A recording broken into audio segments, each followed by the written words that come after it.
नमस्कार, माझं नाव सिद्धी आणि कुक विथ सिद्धीमध्ये तुमचं स्वागत आहे.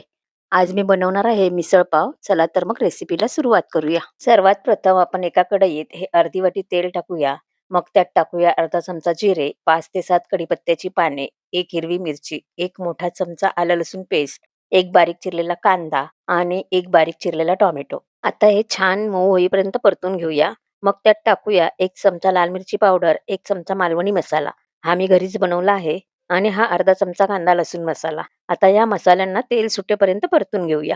मग यात टाकूया हे उकडलेलं कडधान्य. यात मी मटकी, मूग, चणे, चवळी आणि अगदी थोडीशी मसूर दाटसरपणा येण्यासाठी घातले आहेत.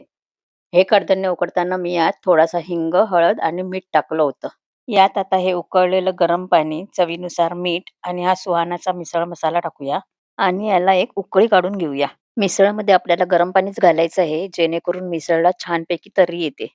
आपली मिसळ आता रेडी झालेली आहे, तर तिला कोथिंबिरीने गार्निश करूया आणि याला सर्व्ह करूया. तुम्ही पाहू शकता आपल्या मिसळला किती मस्तपैकी तरी आलेली आहे. आता या डिशमध्ये 2-3 चमचे मिसळ टाकूया. त्यावर थोडंसं फरसाण, थोडासा बारीक चिरलेला कांदा आणि थोडीशी बारीक चिरलेली कोथिंबीर टाकूया.